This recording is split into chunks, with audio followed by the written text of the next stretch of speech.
Nos toca hoy hablar del pacto abrahámico. ¿Eh? Pero la parte 2, ¿ya? La semana pasada tocamos la introducción respecto del pacto abrahámico y vimos algunos aspectos de él. Hoy vamos a terminar con esta parte y debo confesar que después vi los videos y tengo una muletilla que vamos a tratar de corregirla, ¿ya? La palabra cierto, cierto, la repito cada rato, así que si usted la ve, usted me reta nomás. ¿Cierto? Así que vamos a tratar de ir corrigiendo estos temas. Y lo otro es que también veo que pregunto mucho si entendemos o no. No voy a volver a preguntarlo para no ser molesto, pero si usted tiene una duda, por favor, levante la mano y si podemos aclararla, lo hacemos. Si no, la dejamos anotada ahí para una futura, seguramente, Pastor Ricardo, clase de resolver preguntas respecto al pacto abrahámico. La verdad es que ha sido muy interesante estudiar respecto de este tema y todos los temas que antes de estas clases que comenzó nuestro hermano Luis Flores, de verdad que no sabíamos, o por lo menos en lo personal yo no sabía, y me ha tocado ir indagando, ir estudiando para poder entender la teología de pacto, que realmente después de un buen rato ya no se me hace tan compleja como al principio, pero la verdad es que ha sido de verdad una aventura estudiar esto. Creo que el libro de Nehemías Cox llegó a mis manos, pero de forma muy prodigiosa, por decirlo menos, y nos ha servido como para poder entender cómo Dios va pactuando. Debo ser franco y sin querer ofender a mis hermanos dispensacionales, estuve mucho tiempo por la línea dispensacional y creo que al estudiar a Nehemías, al estudiar la confesión de fe, al estudiar la escritura, creo que efectivamente la línea de pactual o el sistema de interpretación a través de la teología de pacto es bastante más asertiva. Pero hermanos, y esto es importante y lo noté en muchos de los hermanos que tratan este tema, nuestros hermanos dispensacionales siguen siendo hermanos. No son herejes, ¿cierto? No se van a ir al infierno. Queremos que respetar la postura que ellos tienen, aunque pensemos que no es la adecuada. Hay muy buenos hermanos que tienen otra forma de pensar y dentro de ellos, por ejemplo, está una persona que yo estimo mucho y que me encantan sus predicaciones y todos, que es el pastor Evis Carballosa, ¿cierto? Y tiene otra forma de pensar y son muy buenos hermanos. Sin embargo, no estamos de acuerdo en todo, pero puede perfectamente en Cristo haber unidad en medio de las diferencias. ¿Amén? Sin embargo, nosotros lo que vamos a exponer y lo que hemos estado exponiendo tanto en el pacto noético como en la primera parte del pacto abrahámico es cómo es el pensamiento reformado bautista y confesional, ¿ya? Y esto para todo aquel que quiera profundizar, el libro de Nehemías Cox, ¿cierto?, acerca de los pactos es pero muy interesante y si puede algún hermano leerlo, se los recomiendo. La verdad es que aclara muchos temas que nosotros, a lo mejor antes de estas clases, no sabíamos y se los dejo ahí para quienes quieran seguir profundizando. Vamos a empezar entonces con, ¿verdad que tengo esta cosa acá? El pacto abrahámico es la teología de los pactos desde una perspectiva, ya lo dijimos, bautista, ¿cierto?, reformada y confesional.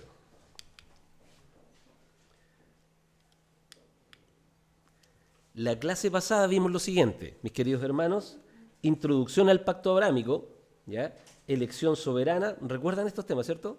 Dijimos que en la introducción al pacto abrahámico, el pacto abrahámico es fundamental para nuestra teología bíblica. ¿Por qué?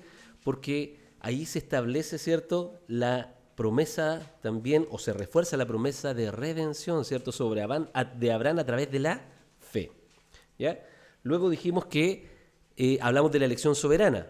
¿Recuerdan qué es la elección soberana? Que incluso nuestro pastor Daniel lo llevó, digamos, a algunos de los puntos de la elección incondicional, ¿cierto? Cuando nosotros hablamos del tulip, ¿cierto?, hablamos ahí de elección incondicional. Luego vimos que a Abraham se le hace una promesa de descendencia. ¿Cuál es la descendencia que se le promete a Abraham? ¿Cómo? Isaac. Isaac, ¿cierto? De hecho, en algún momento él dice, Señor, ¿de acuerdo que dije hace 3 capítulos atrás me dijiste que me ibas a dar un hijo, pero habían pasado alrededor de 40 años, ¿cierto? Cierto, de nuevo, perdón. ¿Y qué es lo que le dice a Abraham? Va a reinar en mi casa o va a heredar mis cosas ese Damaseo Eliezer, que es un esclavo nacido en mi casa, pero no me has dado prole de verdad. Y el Señor le dice, el próximo año, más o menos a esta altura, tú tendrás un hijo. Y le promete eso. Y después le dice que su descendencia no podrá ser contada. Y yo tuve problemas con eso mucho tiempo, porque yo sabía que sí podemos contar todos los judíos que han nacido. Pero ahora entendemos que no, porque todos aquellos que descienden de Abraham a través de la fe, también deben ser contados, y ahí ya no podemos contar cuántos son. Entonces, el Señor va revelando cosas que a veces nosotros no entendemos, pero cuando le dedicamos un tiempo al estudio de los pactos bajo la visión pactual, vamos entendiendo que Dios es maravilloso y cómo cumple su palabra, y se nos van aclarando varias dudas. Luego vimos una promesa de tierra, ¿cierto? ¿Cierto? Bueno, vimos una promesa de tierra, y esa tierra es la tierra de Israel, que Dios le prometió a Abraham. Y luego vimos que tiene promesas de bendición universal. ¿Por qué decimos que tiene promesas de bendición universal? Estamos resumiendo a lo que más podemos. Porque en ti serán benditas, ¿quién? Todas las familias de la tierra. Por lo tanto, efectivamente, ahí hay una bendición que es de forma universal. Dado esto, hermanos, hoy día nos corresponde la parte 2, y como siempre vamos a nombrar las cosas que vamos a analizar primero y luego vamos a profundizar sobre ellas. Primero, en la parte 2 tenemos la señal del pacto. Ahí habíamos quedado, ¿cierto? Hoy vamos a ver la señal del pacto. Cristo como cumplimiento del pacto, relación con el pacto de gracia, es decir, cómo el pacto de Abraham se relaciona con el pacto de gracia. Ya habíamos dicho en la clase pasada que tanto el pacto noético, como el pacto abrámico, como los mosaicos, ¿cierto? Como el davídico, se relacionan con el pacto de gracia y cada uno de ellos va entregando mayor luz respecto del pacto de gracia. ¿Recuerdan? Responsabilidad de fe y obediencia. Si bien van simbolizando hacia el pacto de gracia, hay responsabilidad y obediencia respecto de este pacto con Abraham. Lo vamos a ver en detalle después. Universalidad de las promesas. Y sombras y realidades espirituales. Y aquí vamos a hablar un poco, algo vimos en la clase pasada, de tipos y arquetipos. Es decir, cuando uno tiene un plano en la casa, no, ¿cierto? Pero es el símbolo o la sombra de lo que va a ser realmente la casa construida. Bueno, ahí estamos hablando del tipo y del arquetipo. La casa construida es el arquetipo y un plano no es nada más que un tipo, es la proyección de lo que se viene realmente, pero no logra verse la magnificencia de la casa realmente construida. Lo vamos a revisar. ¿Ya? Y vamos entonces a tratar estos temas. Pero antes quiero, mis hermanos, que podamos inclinar nuestras cabezas y pedir la sabiduría del Señor y que me dé un lenguaje claro de expresar para que sea de edificación para todos. Amén. Amado Padre Celestial, en esta hora venimos delante de tu presencia para rogar tu dirección. Gracias te damos porque tú cada día nos enseñas. Permítenos aprender esto para gloria de tu nombre, para alabanza tuya, para que nos maravillemos, porque podamos decir como Pablo, oh profundidad de la riqueza, de la sabiduría de Dios, cuán insondables, Señor, son tus caminos. Padre, nos maravillamos, nos alegramos en el estudio de tu palabra. Nos gustaría saber cada día más de ti. Permítenos en este día poder entender un poquito más, Dios mío, de lo que tú has hecho a través de la palabra, de lo que tú has hecho con la historia de los hombres y cómo vamos a terminar finalmente esta historia conforme a tu designio, conforme a tu diseño, conforme a tu propósito y a tu soberanía. Gracias, Padre amado. Bendice en esta hora este tiempo para que podamos aprender de tu palabra. En el nombre de Jesús, amén y amén. Amén, mis queridos hermanos. Entonces, vamos a ir al primer punto.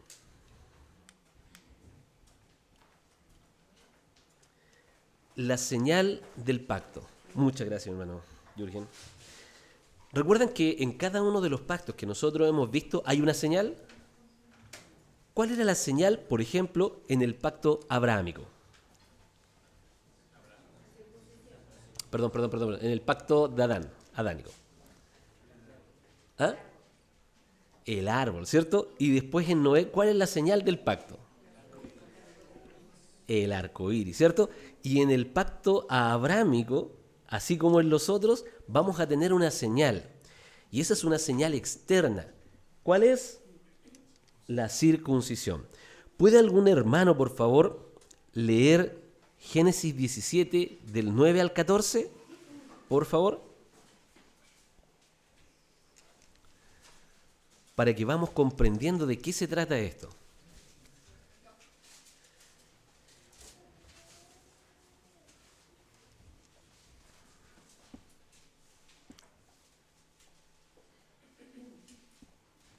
Que lo tenga hermano puede leerlo, para que vamos compartiendo todos. Dijo además Dios a Abraham: tú pues guardarás mi pacto, tú y tu descendencia después de ti, por tus generaciones. Este es mi pacto con ustedes y tu descendencia después de ti, y ustedes guardarán. Todo varón de entre ustedes será circuncidado. Serán circuncidados en la carne de su prepucio, y esto será la señal de mi pacto con ustedes. A la edad de 8 días será circuncidado entre ustedes todo varón por sus generaciones.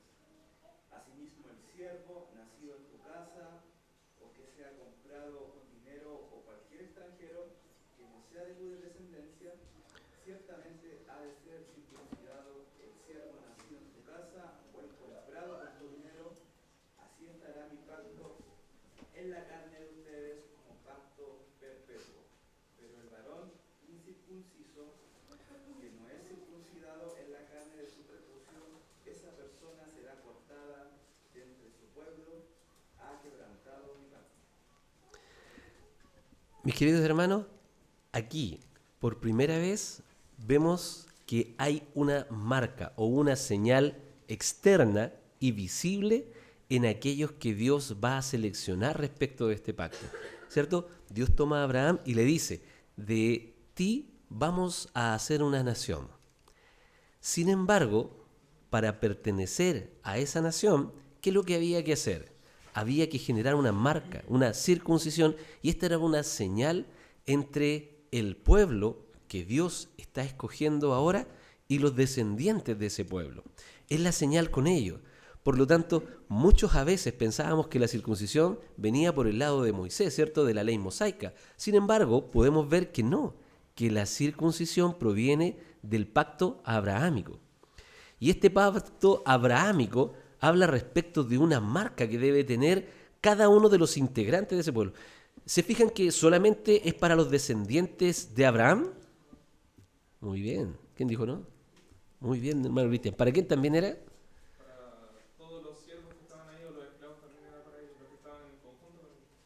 Exacto. Fíjense que si yo tenía un esclavo, ojo, no estamos diciendo que la Biblia fomenta la esclavitud. De hecho, gran parte de la reforma lo que hace es abolir la esclavitud. Pero se está hablando desde el punto de vista de la estructura organizacional comunitaria, digamos, o de gobierno que existía en aquel tiempo, en donde existían los esclavos. Y el esclavo venía también a ser parte ¿de qué? Del pacto y del pueblo de Dios. Porque si ustedes se fijan en el último capítulo, ¿qué pasaba con aquel que no estaba circuncidado? Debía ser sacado, ¿cierto?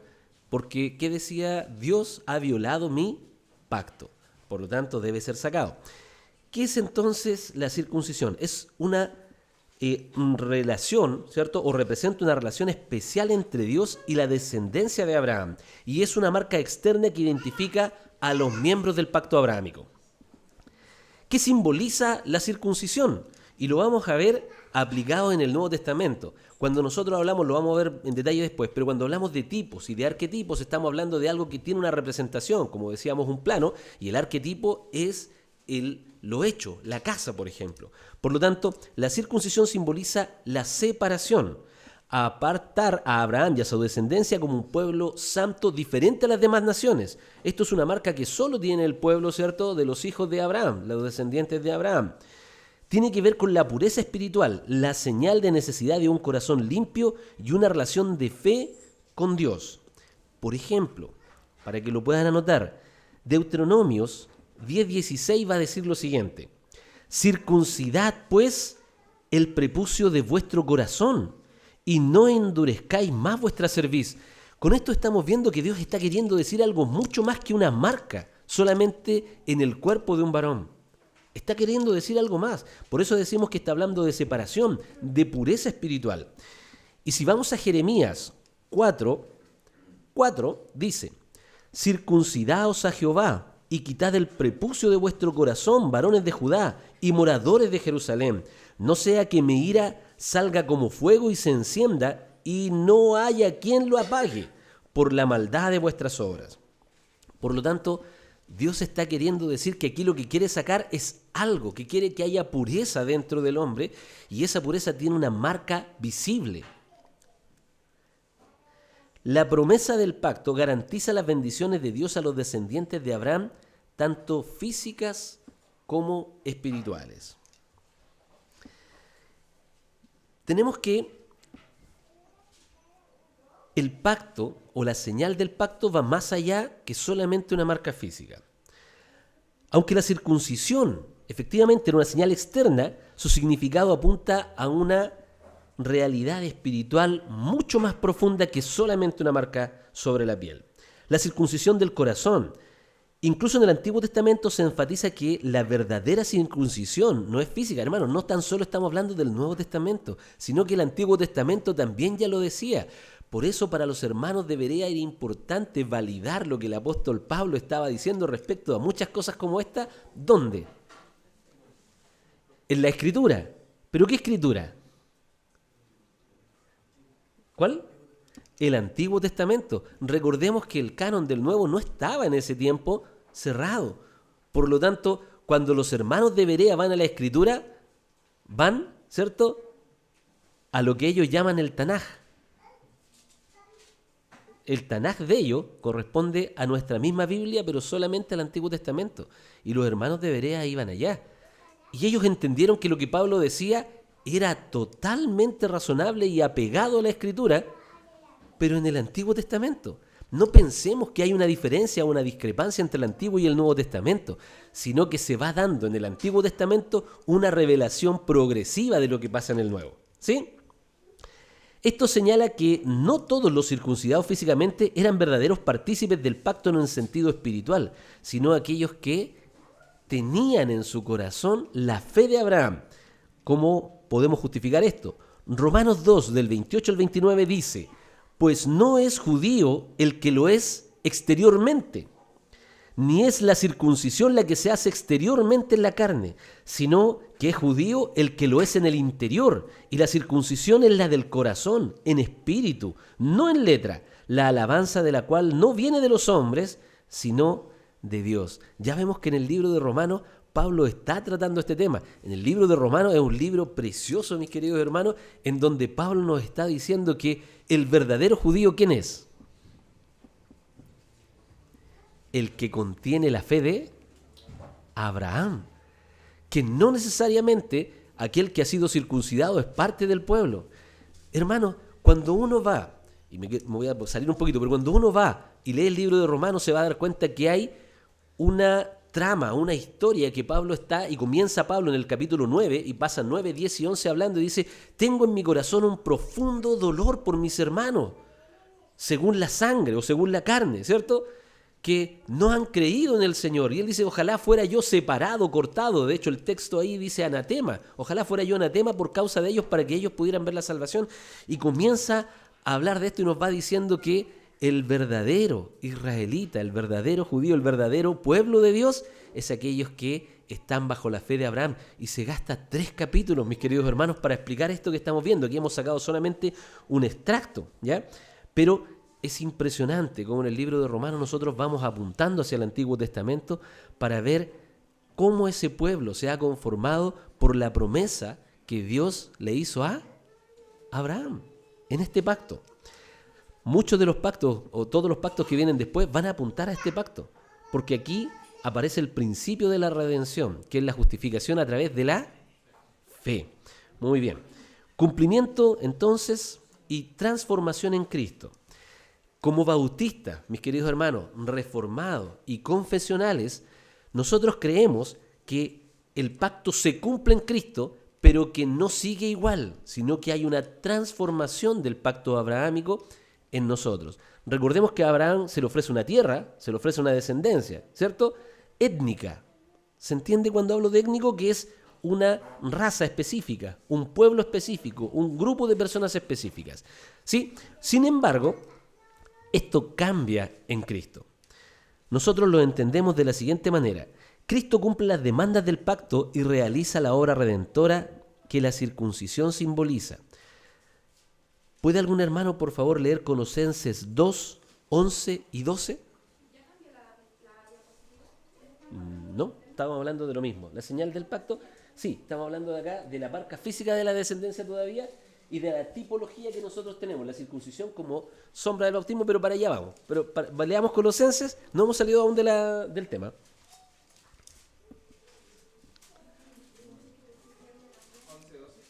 Sí.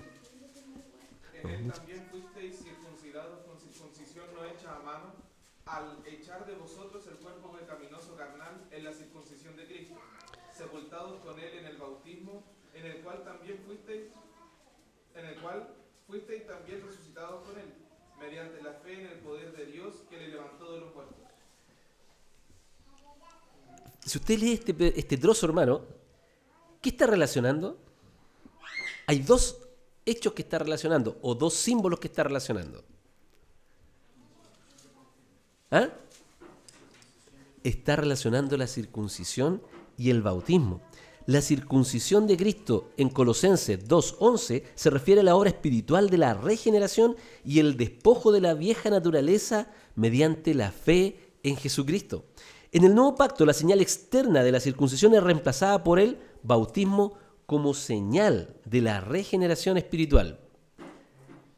Por lo tanto, la circuncisión o el símbolo del pacto abrahámico, como lo decíamos acá, es un tipo de el bautismo que tenemos hoy día, pero no es exactamente igual, y aquí a lo mejor tenemos diferencias con algunos buenos hermanos, sobre todo con nuestros hermanos presbiterianos, donde para ellos, ¿cierto?, esto es la continuación, el bautismo es la continuación de la circuncisión. ¿Y recuerdan ustedes cómo se aplicaba la circuncisión dentro del pueblo de Israel? Lo leímos recién. ¿A quiénes se le aplicaba? Solo a los hombres, ¿cierto? Pero, ¿qué otra condición había? 8 días de nacido. Muy bien, mi querido hermano. ¿Podía pensar él algo? ¿Podía tener conciencia de lo que se le estaba haciendo? Y peor aún, él tenía un voto en ese acto para él y decir, no, yo por favor no quiero. No. Él se le aplicaba solamente. Bueno, esta es la diferencia que tenemos con nuestros hermanos presbiterianos, que para ellos esto es el reemplazo de la circuncisión. Por lo tanto, ellos bautizan a los niños pensando en esto. Y en base a eso, mis hermanos, a lo mejor es entendible que lo piensen de esa forma, dado que ellos piensan en la continuidad del pacto y nosotros pensamos que hay una discontinuidad en este hecho, ¿ya? Es decir, para ellos es lo mismo y se reemplaza solamente. Es decir, que mis hijos, al ser yo parte del pacto y creer, yo puedo tomar a mi hijo y hacerlo parte del pacto. Vamos a ver más adelante que nosotros, a la luz de la Escritura, no pensamos de la misma forma, ¿ya? Sino que pensamos que el cuerpo de Cristo, ¿quiénes lo componen? Los creyentes. Y para ser creyente, ¿qué tengo que haber hecho? ¿Cómo? Sí, tengo que haber sido escogido, pero tengo que haber pensado en eso, tengo que razonarlo, tengo que voluntariamente haber dicho que sí, independiente que nosotros sabemos que hay una obra redentora del Espíritu Santo que cambia nuestro corazón, pero no puedo bautizar a una persona que no entiende lo que está haciendo. La señal del bautismo para nosotros como bautistas particulares y confesionales es que debe creer, debe ser un creyente. ¿Recuerdan a Felipe y el etíope? Cuando Felipe le dice, el etíope le dice, aquí hay agua, ¿qué impide que pueda bautizarme? ¿Qué responde Felipe? Si bien crees, claro que puedes. Esto es una señal importante para nosotros porque lo que nos está diciendo es que el bautismo para nosotros es el grupo de creyentes. Y para nosotros, el pueblo de Dios, el pueblo del pacto, ¿cierto?, de gracia, está conformado por aquellos que poseen la fe de Abraham. Creemos eso, que aquellos que poseen la fe de Abraham, y también creemos que es Dios el que pone esa fe en nosotros. Lo vamos a ver después en el libro de Jeremías, ¿cierto? Pero esa es así es como nosotros lo pensamos. ¿Ya? Recuerde que si tiene una duda puede levantar su mano y pregunta, para que no ir perdiendo la línea. ¿Ya?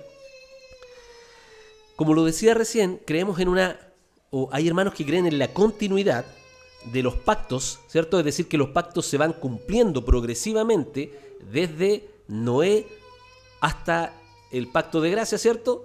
Y hay otros que creemos que hay una discontinuidad en Jesucristo. Es decir, que lo que había antes, y creo que el apóstol Pablo también lo considera así, dice, todas estas cosas eran sombras o eran tipos de lo que había de ser, pero no necesariamente era lo mismo que acá. Y por eso lo llevo a un plano y a una casa, mi querido hermano. Cuando uno ve un plano, ve y se imagina más o menos lo que es, pero cuando uno ve la casa construida, ahora ve lo que realmente es.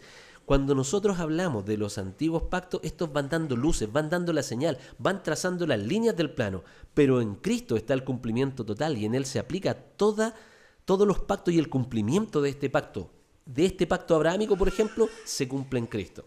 ¿Sí? Pastor. Sí. En ese sentido, igual, digamos,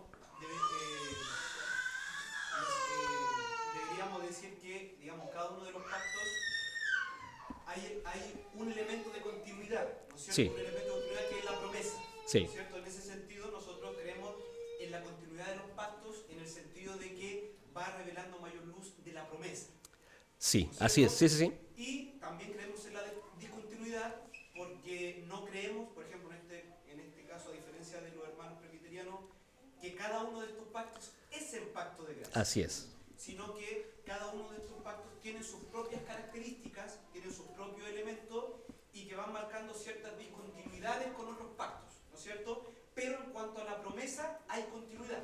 Por eso que, por ejemplo, poniéndolo así como a grandes rasgos, tenemos estas tres escuelas. Por ejemplo, el dispensacionalismo es solo discontinuidades. Sí. En el dispensacionalismo no hay una continuidad en nada. Digamos, el pacto termina y comienza una relación totalmente nueva de Dios con el hombre. Eso es lo que en el presbiterianismo, solo continuidad. En la perspectiva bautista reformada, continuidad y discontinuidad. Así es. Así es. De hecho, justamente la definición es la siguiente. La continuidad, aquí algunos hermanos dicen lo siguiente: tanto la circuncisión como el bautismo apuntan a la realidad interna de la regeneración y la fe. El símbolo de la circuncisión apuntaba a lo mismo. Era un símbolo que Dios había dado. Es decir, que cada vez que usted, por ejemplo, iba a la sinagoga y veía la presentación de un niño de 8 años y veía el acto de la circuncisión, ¿qué es lo que estaba recordando? Tenía que recordar del pacto. Apártense, busquen mi ley, guarden mis estatutos, ¿cierto? Eso debíamos recordarlo. Hermanos, es lo mismo cuando nosotros venimos acá, ¿cierto? Y dentro de la primera semana, ¿qué es lo que nosotros hacemos? Una cena. Y cuando nosotros miramos eso, ¿qué recordamos? La muerte, la resurrección del Señor. ¿Y eso a qué debe llevarnos? A lo mismo, a la santidad, a recordar que el Señor murió por nosotros. Entonces, eso que uno ve cuando llovía en los tiempos de Noé, ¿qué hacían ellos? Miraban el arco iris, ¿cierto? ¿Y qué recordaban? Eso es un instrumento para el corazón, para que podamos nosotros mirar y decir, Dios ha hecho un pacto con nosotros, y recordarlo. Por lo tanto, estas señales lo que hacen es ese recordatorio. Lo que está apuntando, y en la continuidad que hablamos respecto de la circuncisión y el bautismo, es lo siguiente: es que el bautismo apunta a una realidad interna, a la regeneración, a la santidad. ¿Y en qué creemos que hay discontinuidad? La circuncisión se aplica solo a los varones descendientes físicos de Abraham, mientras que el bautismo en el nuevo pacto se administra a todos los creyentes, hombres y mujeres, como señal de la fe. Pero al igual, y aquí voy de nuevo a la continuidad, pero al igual que en la circuncisión, ¿qué revela? ¿Qué es lo que está mostrando? Está mostrando que algo hubo en mi corazón, algo se cortó. El viejo hombre muere, es cortado y apartado.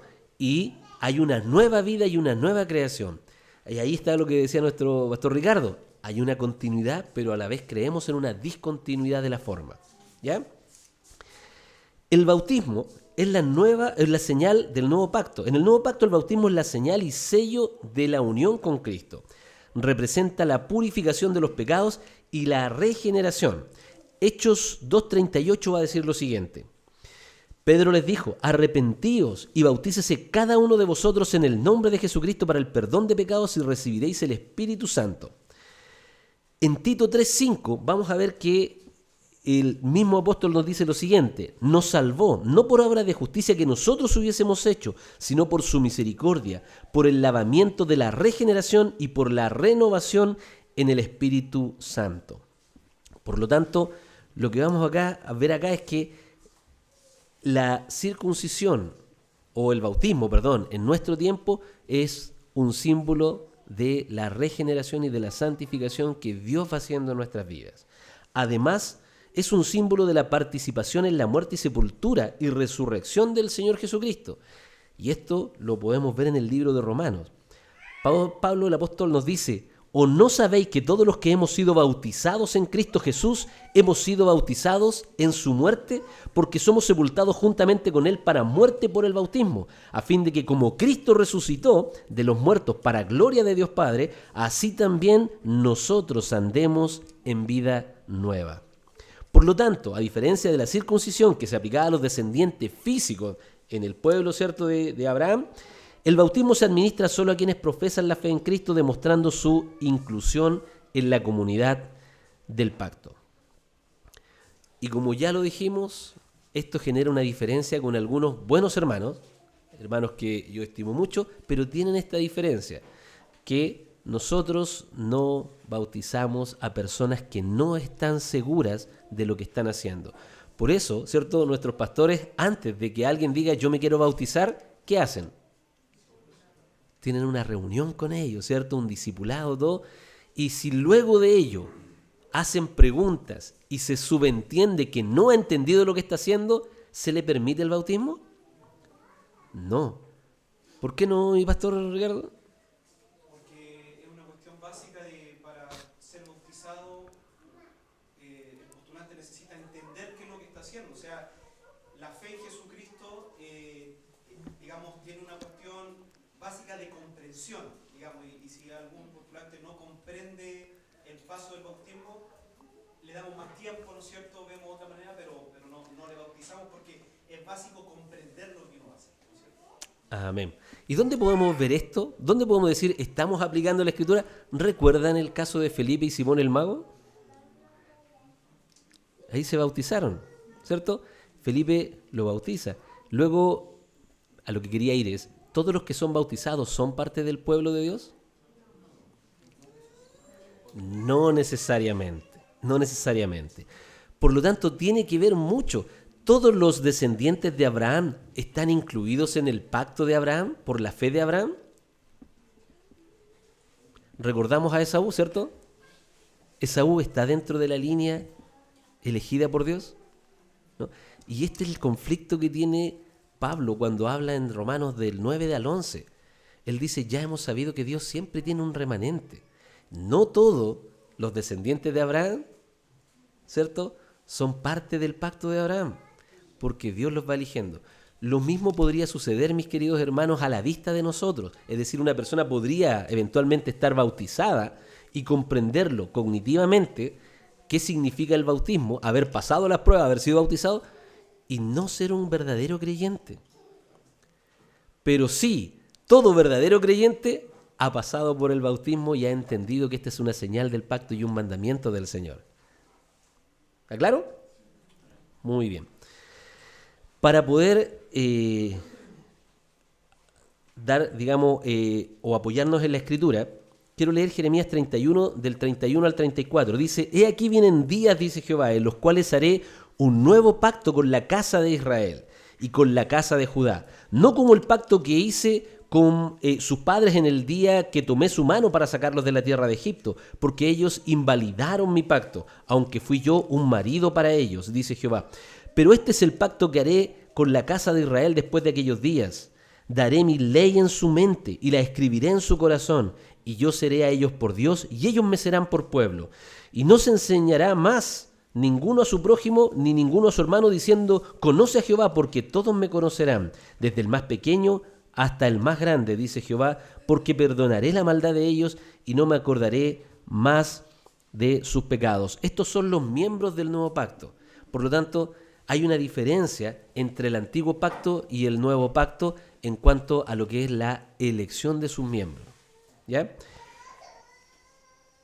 Cuando nosotros vemos al autor de Hebreos, la verdad es que el autor de Hebreos, por mucho tiempo pensé que era Pablo, pero resulta que analizándolo no sabemos en realidad quién escribió realmente el libro de Hebreos. Sin embargo, sabemos fielmente que es un libro inspirado por Dios por el contenido que hay en él.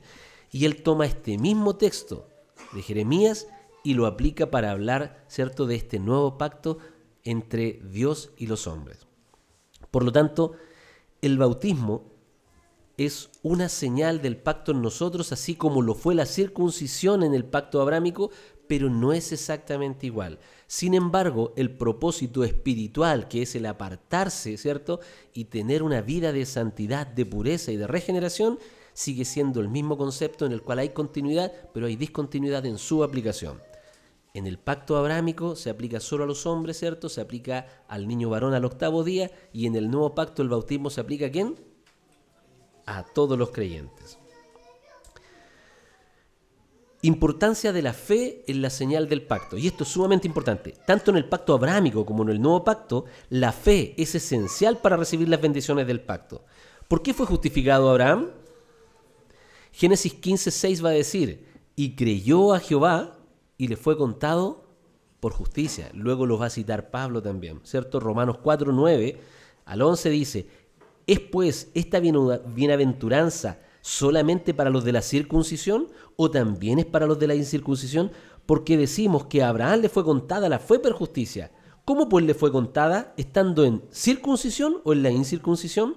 No en la circuncisión, sino en la incircuncisión, y recibió la circuncisión como señal, como sello de la justicia, de la fe que tuvo estando aún incircunciso, para que fuese padre de todos los creyentes, no circuncidados, a fin de que también a ellos la fe le fuese contada por justicia. ¿Qué es lo que está diciendo aquí Pablo?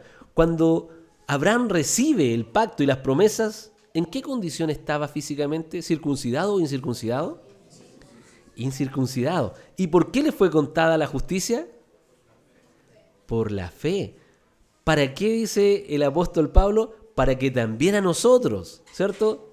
A los gentiles, a los de la incircuncisión, la fe les fuese contada también como justicia. Por lo tanto, el apóstol Pablo dice, esto no es algo nuevo, es algo que se le prometió a Abraham desde el principio. Por lo tanto, en el nuevo pacto, el bautismo es un testimonio público de la fe ya existente en el creyente. ¿Ya? Como conclusión de este punto, sé que fue bastante largo, pero es el más largo, porque es la señal del pacto y es importante que entendamos esta señal, que es el bautismo en el nuevo pacto solo administrado a quienes profesan la fe de Cristo, ya lo tenemos claro, pero como conclusión es, desde una perspectiva bautista reformada, la circuncisión como señal del pacto abrámico apunta hacia una realidad espiritual cumplida en Cristo. En el nuevo pacto, la señal externa es reemplazada por el bautismo, que representa la fe y la regeneración. Esta interpretación enfatiza la naturaleza espiritual del nuevo pacto y la inclusión exclusiva de los creyentes regenerados en la comunidad del pacto. Esto refleja la continuidad del propósito redentor de Dios, pero también la superioridad del nuevo pacto en Cristo, donde las promesas son cumplidas a cabalidad y plenamente. Bien. Si hay dudas, recuerden que pueden levantar la mano. 2.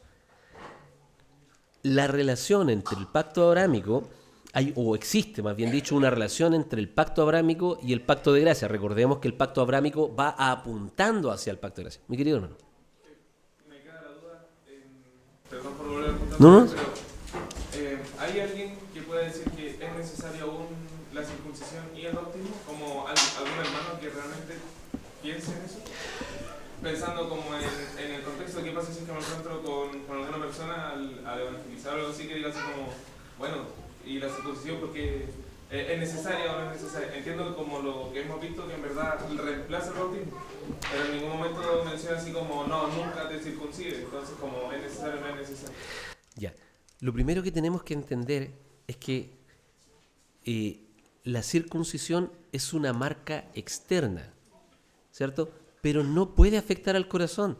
Por eso, si en los textos que leímos, por ejemplo, decía, circuncida tu corazón.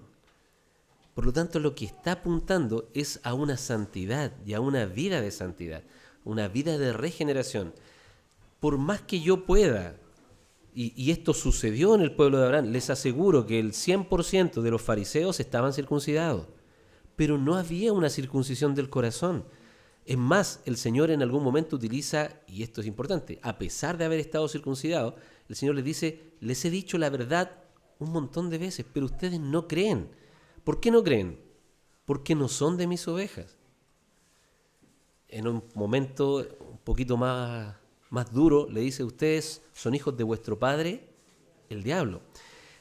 Si nosotros vemos este tipo de sucesos y decimos que la circuncisión es necesaria para la salvación, podemos probar fehacientemente que la circuncisión no salva a nadie. Lo que está aquí es un acto externo, es un símbolo que lo que está diciendo es algo que debería suceder en el corazón del hombre. Por lo tanto, no tiene sentido la circuncisión si mi corazón no está circuncidado. Hay judíos que estaban circuncidados y creyeron en el Señor. Ya estaban así, quédense así, ya no hay nada que se pueda hacer. Pero la circuncisión es la del corazón, va a decir el apóstol Pablo, no la externa, lo acabamos de leer. Pero si leemos el libro de Gálatas y vamos a ver la reprimenda que Pablo les hace en cuanto a los judaizantes, ¿qué estaban pidiendo los judaizantes en el libro de Gálatas? ¿Cierto? Oye, circuncídense, guarden la ley y volvíamos a lo mismo, ¿ya? En un momento el apóstol Pablo también tiene que reprender al apóstol Pedro, ¿cierto? Y dice, le reprendí cara a cara porque decía, era de reprenderlo, que estaba, ¿cierto?, siendo guiados por los judaizantes y por la circuncisión, y le dice, Pedro, ¿qué pasa? Has caído de la gracia. Es decir, estamos volviendo de nuevo a los viejos rudimentos, lo que eran las sombras de las cosas, con las cosas nuevas. El Espíritu Santo en nuestros corazones circuncida al viejo hombre, a la vieja criatura, y nos da una nueva vida. Estando muertos en delitos y pecados, el Señor nos da una vida nueva. Esa es la circuncisión que debería valer. Hermano Jürgen. Y en ese caso, por ejemplo, tomándolo de ahí, es una señal externa, ¿cierto? Exacto. Como también el bautismo es una señal externa. Exacto. De algo interno, eso sería en Cristo, ¿cierto? Amén. También podríamos decir que obviamente un mandato de bautizar, ¿cierto? Pero hay creyentes que aún no se han bautizado o no han respondido ese mandato, tal vez con ese argumento también. Porque es solamente algo externo, ¿no? Claro. Algo interno. Entonces, en ese caso, ¿qué podríamos decir? Tengo un ejemplo muy bueno para eso. Recuerdan que cuando Dios habla con Moisés y le pide que vaya a liberar a su pueblo,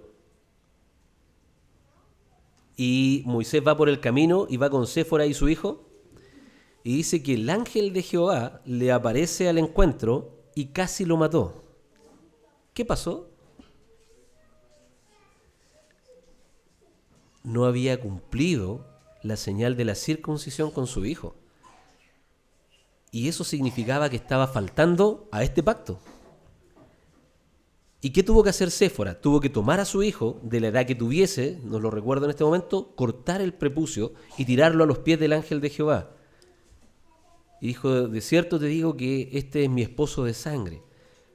Pero había una falta en Moisés. A pesar de ser un llamado de Dios y todo, él debía cumplir las ordenanzas de Dios en el tiempo en que le tocó cumplirlas. A nosotros no nos toca cumplir la circuncisión, pero sí nos toca cumplir con el bautismo. Y si bien no es exactamente lo mismo, los mandatos de Dios y las responsabilidades que nosotros tenemos son exactamente las mismas.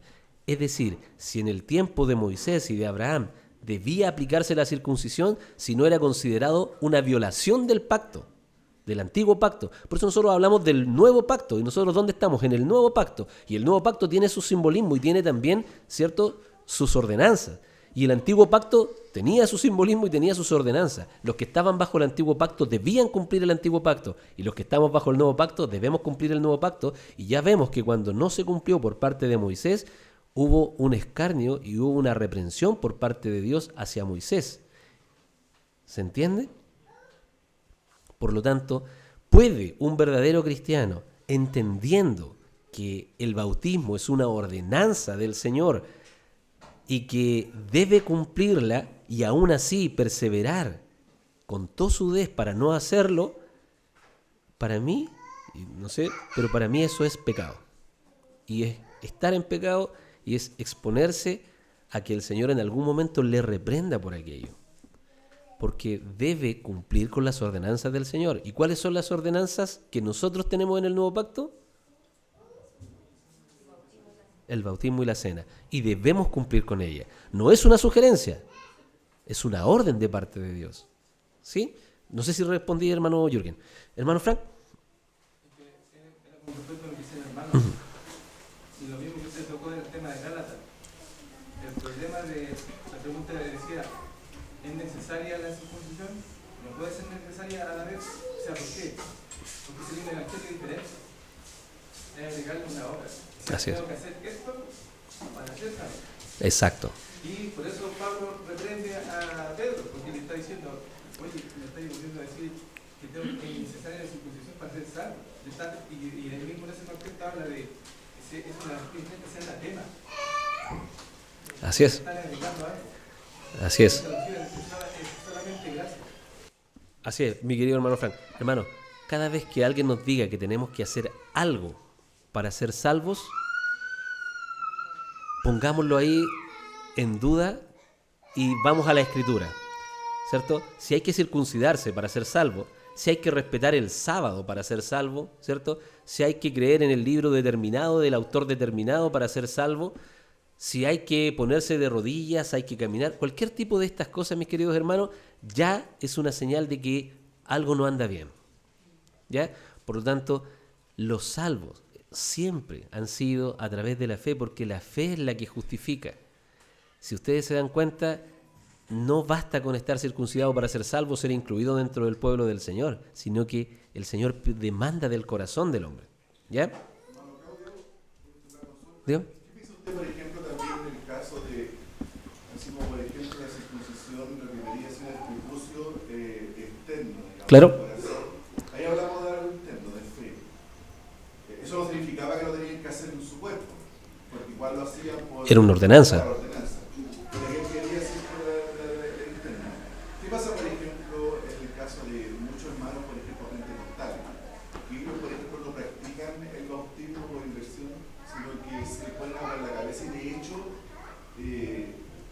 por ejemplo, en la iglesia que yo provenía, ellos no bautizaban de ninguna forma.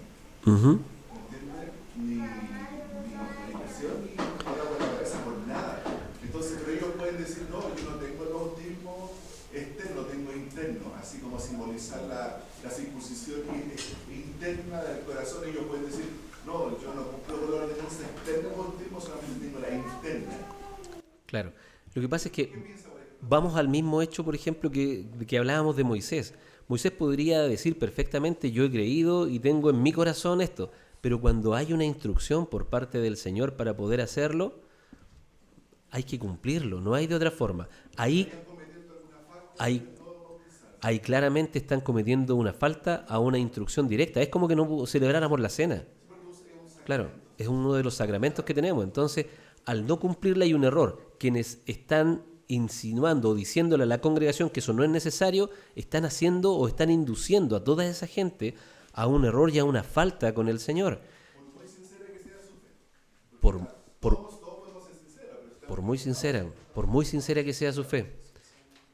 Claro, por muy sincera que sea su fe, están cometiendo un error. Ahora, si es su fe realmente sincera y creen a la palabra del Señor, van a entender que el Señor manda eso. Bautícese, cada uno. Entonces, y si yo no creo a la Escritura, en realidad tengo que no puedo decir que soy un verdadero cristiano, que tengo una fe genuina en el Señor, si en realidad estoy creyendo a los hombres y no a la palabra. Claro, porque para ellos, como les digo, esto no es un tema.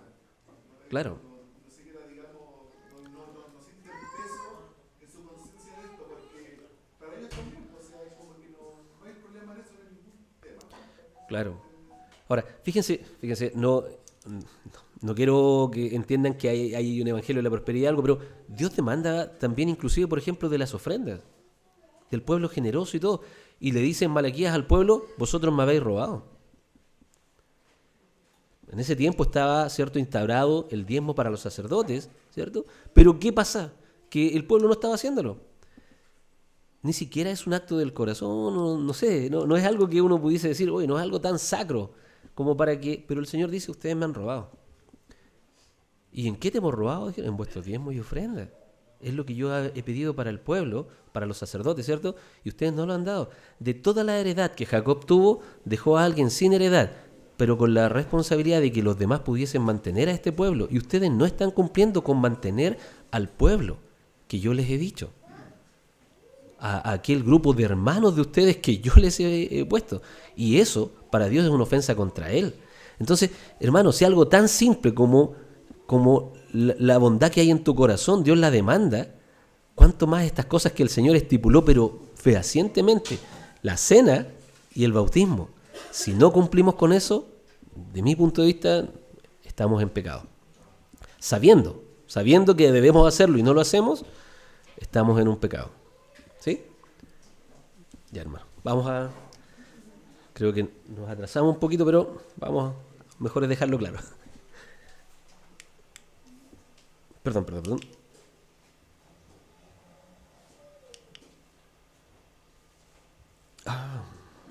No sé si podemos retrocederle, hermano, no funciona. Al 2. Ahí. Ya, hablábamos de que existe una relación del pacto abrahámico con el pacto de gracia. El pacto de gracia como fundamento de la redención. El pacto de gracia es un acuerdo eterno que Dios establece para redimir a su pueblo a través de un mediador, Jesucristo. Se revela progresivamente en la Escritura, comenzando con la promesa de la simiente en Génesis 3:15 y alcanzando su cumplimiento en el Nuevo Testamento. La teología bautista reformada, ¿cierto?, dice que el pacto de gracia está centrado exclusivamente en Cristo y en su obra redentora, y los beneficios son únicamente los elegidos que ejercen la fe en Él. En contraposición, el pacto abrámico, o no en contraposición, sino que en su relación, el pacto abrámico es una administración, así lo define, por ejemplo, algunos autores, es una administración del pacto de gracia o es una revelación progresiva del pacto de gracia. La promesa de una descendencia. La simiente de Abraham encuentra su cumplimiento final en Cristo, quien es el mediador del pacto de gracia. Cuando hablábamos de la semana pasada de que había una descendencia, ¿cierto?, se habla de una descendencia física. Dios le promete un hijo a Abraham y de ese hijo nace Jacob y Esaú, y luego de Jacob nacen los 12 hijos de Jacob. Luego de ahí empieza, ¿cierto?, un gran pueblo que lo vemos entrar en el libro de Éxodo a la tierra prometida. Hay una descendencia física. Sin embargo, vamos a ver en el libro de Gálatas que esa descendencia en realidad tiene una concepción espiritual y eterna. No tan solo en la tierra ni temporal, sino que dice, ahora bien, a Abraham fueron hechas las promesas y a su simiente. No dice y a las simientes como si hablase de muchos, sino de uno y a tu simiente, la cual es Cristo. Por lo tanto, esa descendencia de la que se habla, y es lo que decíamos delante, es parte de usted. Esa descendencia y a su simiente. Las promesas le fueron hechas ¿a quién? ¿A Abraham? ¿Y a su simiente? ¿A los judíos? No, eso es lo que está diciendo el apóstol Pablo en el libro de Gálatas. No está diciendo a Abraham y a sus simientes, sino que fueron hechas a Abraham y a su simiente, la cual es Cristo. A él se le hacen estas promesas también. Por lo tanto, la promesa de descendencia son aquellos que por la fe de Abraham son parte y son insertados, ¿cierto?, en este pueblo maravilloso. ¿Se entiende hasta ahí? Listo. La promesa de bendición universal que se le hace a Abraham, ¿cierto? A través de Abraham todas las naciones de la tierra serían bendecidas, lo que se cumple en la proclamación del Evangelio y la salvación de los gentiles. Nuevamente vamos a Gálatas 3:8 que dice, y la Escritura, previendo que Dios había de justificar por la fe a los gentiles, por eso hermanos decimos que esto fue revelado antes, previendo que había de ser, ¿cierto?, de justificar por la fe a los gentiles, dio de antemano la buena nueva a Abraham, diciendo, en ti serán benditas todas las naciones de la tierra. Y en otro lado dice, todas las familias de la tierra, ¿cierto? Por lo tanto, vemos que hay una relación entre la descendencia, la bendición universal y la tierra. La tierra. Mientras que la tierra de Canaán tenía un significado literal y temporal para la descendencia física de Abraham, nosotros como bautistas reformados vemos que esta promesa como una sombra que apunta hacia la herencia de los redimidos en la nueva creación. Estas promesas que se le hicieron a Abraham de una tierra aquí, ¿cierto?, en la tierra para el pueblo de Israel, en realidad tienen una connotación mucho más allá, mucho más espiritual y eterna y escatológica. Es decir, donde nosotros vamos a estar con el Señor en su reino, en esta tierra o en la tierra nueva, ¿cierto?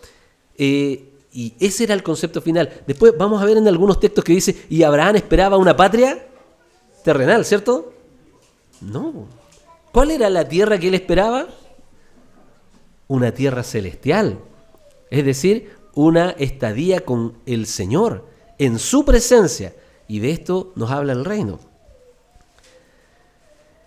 Hay una relación entre el pacto de Abraham y la fe, evidentemente hay una relación entre el pacto de Abraham y la fe, y la Escritura dice lo siguiente, Abraham creyó a Dios y le fue contada por justicia. Y esto lo tenemos, lo acabamos de ver, ¿cierto?, en Génesis 16 y en Romanos. Esto lo convierte a Abraham en el padre de todos los creyentes, tanto judíos como gentiles, porque comparten la misma fe en las promesas. Romanos 4, del 11 al 12, va a decir lo siguiente, y recibió la circuncisión como señal, como sello de la justicia, de la fe que tuvo estando aún incircunciso para que fuese padre de todos los creyentes no circuncidados, a fin de que también a ellos la fe les sea contada por justicia. Y el padre de la circuncisión, para los que no solamente son de la fe de la circuncisión, sino también siguen las pisadas de la fe que tuvo nuestro padre Abraham antes de ser circuncidado. Gálatas 3:7 va a decir, sabed por tanto que los que son de fe, estos son hijos de Abraham. Por lo tanto, existe una estrecha relación entre la fe y el pacto de Abraham. Existe también una diferenciación entre la descendencia física, que es la que establecimos y conversamos la semana pasada, ¿cierto?, de Abraham a través de Isaac, a través de Jacob, y la descendencia espiritual. Por lo tanto, vemos que este pacto está apuntando definitivamente al pacto de gracia. La descendencia física incluye a Israel como nación. Es una descendencia étnica, ¿cierto?, que recibió las bendiciones temporales del pacto como la tierra de Canaán. Sin embargo, no todos los descendientes físicos de Abraham son parte del pacto de gracia, como se ve en la exclusión de Ismael y Esaú. No que la palabra de Dios, dice Romanos 9:6-8, haya fallado, porque no todos los descendientes de Israel son israelitas, ni por ser descendientes de Abraham son todos hijos, sino en Isaac te será llamada descendencia. Esto es, no los que son hijos según la carne son los hijos de Dios, sino los que son hijos según la promesa son contados como descendientes. Por lo tanto, se dan cuenta que el pacto, la circuncisión y todo eso debe ser una muestra externa de lo que hay en el corazón para ser realmente parte del pueblo del Señor. Lo mismo que decíamos pasa con el bautismo. Lo que es el bautismo es un pacto o una evidencia externa de algo que debió haber sucedido en mi corazón. Y los descendientes espirituales, tenemos una descendencia étnica, y los verdaderos herederos de la promesa son aquellos que tienen la fe de Abraham, incluidos los creyentes gentiles. Esto subraya la naturaleza espiritual del pacto de gracia. Gálatas 3:29 nos va a decir, y si vosotros sois de Cristo, ciertamente linaje de Abraham sois, y hebreos según la promesa. Hermanos, es impresionante cuando nosotros entendemos estas cosas. Ahora vemos ese árbol, ¿cierto?, del cual habla el apóstol Pablo, en donde hay hojas que son desgajadas, ¿cierto?, de un olivo silvestre, de un olivo bueno que es desgajado, y van y toman de un olivo silvestre y lo injertan. Y el apóstol dice, eso es contra naturaleza. ¿Por qué es contra naturaleza? Si usted tiene un buen árbol, ¿cierto? Lo que uno esperaría es que yo tomara un árbol malo y le insertara o le injertara una buena raíz o una buena rama. ¿Para qué? Para que ese árbol que no está bien produzca buenas ramas, ¿cierto? Pero jamás se hace al revés. Jamás yo tomo un árbol que da buen fruto y tomo las raíces o una rama, ¿cierto?, de un olivo silvestre y lo injerto dentro del otro árbol. Eso no se hace así. Por eso el apóstol dice, esto Dios lo hace contra naturaleza. Es decir, que Él tiene un pueblo, que Él seleccionó todo, y nosotros como gentiles hemos sido insertados ahí. Por lo tanto, venimos a ser parte de el verdadero Israel, ¿cierto? Y de los verdaderos hijos de Abraham, que son a través de la fe en Jesucristo.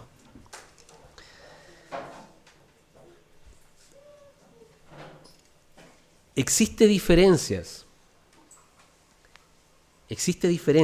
entre el pacto de obras y la administración mosaica.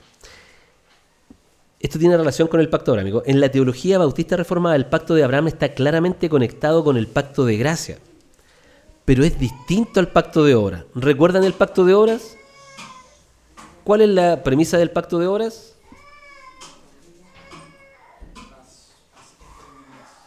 Claro, haz esto y vivirás. ¿Cómo podía llegar yo a la vida eterna en el pacto de obras? A través de la obediencia o a través de las obras, efectivamente podía alcanzar el árbol de la vida, ¿sí? Pero solo eso se da en el contexto de Adán y del huerto. Por lo tanto, decimos que el pacto abrámico apunta hacia el pacto de gracia, pero es distinto al pacto de obras. El pacto de obras requiere obediencia perfecta para la vida eterna, mientras que el pacto de gracia es recibido por fe, ¿sí? La ley mosaica, por ejemplo, introducida posteriormente al pacto abrámico, no reemplaza el pacto abrámico, sino que funciona como una administración temporal que prepara el camino para Cristo. ¿Cómo vamos a ver esto? En Gálatas 3:17 dice, esto pues digo, el pacto previamente ratificado por Dios para con Cristo, la ley que vino 430 años después, no la abroga para invalidar la promesa, porque si la herencia es por la ley, ya no es por la promesa. ¿Para qué sirve la ley entonces? Fue añadida a causa de las transgresiones hasta que viniese la simiente, a quien fue hecha la promesa y fue ordenada por medio de ángeles en manos de un mediador. Y el mediador no es de uno solo, pero Dios es uno. Luego la ley es contraria a las promesas de Dios en ninguna manera, porque si la ley dada pudiera vivificar, la justicia fuera verdaderamente por la ley, mas la Escritura lo encerró todo bajo pecado para que la promesa que es por la fe en Jesucristo fuese dada a los creyentes. Pero antes que viniese la fe estábamos confiados bajo la ley, encerrados para aquella fe que iba a ser revelada, de manera que la ley ha sido nuestro ayo para llevarnos a Cristo a fin de que fuésemos justificados por la fe. Hermano, ¿cuán claro se hace ahora a través de la visión de la teología de pacto estos textos? Es decir, que la ley que vino 430 años después está hablando de ¿quién? Está hablando de la ley mosaica. El pacto de Abraham es uno y Dios mantiene esa ley. Y lo que está diciendo aquí el apóstol Pablo es, ¿la ley mosaica ahora abroga el pacto de Abraham? ¿Qué dice? Que no es abrogado. De hecho, dice entonces, ¿para qué sirve la ley? Bueno, eso va preparando el camino hacia Cristo. Lo que Dios establece dentro de la ley nos va dando aún una revelación más específica respecto al pacto de gracia, pero en ningún punto se abroga el pacto abrahámico. El pacto abrahámico sigue vigente hasta el pacto de gracia y tiene su cumplimiento en Cristo. Vamos a abordar el último punto. Yo creo que hasta aquí vamos a tener que llegar, mi querido pastor. La promesa de Cristo en el pacto abrahámico. Tal como vemos ahí, el pacto abrahámico está apuntando a la simiente de Abraham o a la simiente de la promesa. El pacto abrahámico es prefigura y apunta al nuevo pacto en Cristo. Jesús es la simiente de Abraham en quien se cumplen todas las promesas según Gálatas 3:16, como ya hemos leído. En Cristo las promesas hechas a Abraham se extienden a todas las naciones y alcanzan la plenitud escatológica en la nueva creación. Por lo tanto, mis queridos hermanos, perdón. Estábamos en el punto 2 aún. Ay, muchas gracias. La relación que tiene el pacto de Abraham con el pacto de gracia. Sabíamos que el pacto de Abraham constituye, primero, una promesa de tierra, ¿cierto? Una promesa de descendencia y una promesa de universalidad. Todas estas promesas que vimos en la clase pasada se aplican hoy día al pacto de gracia. Vemos cómo están apuntando. La promesa de descendencia. ¿Quiénes son los descendientes de Abraham hoy día?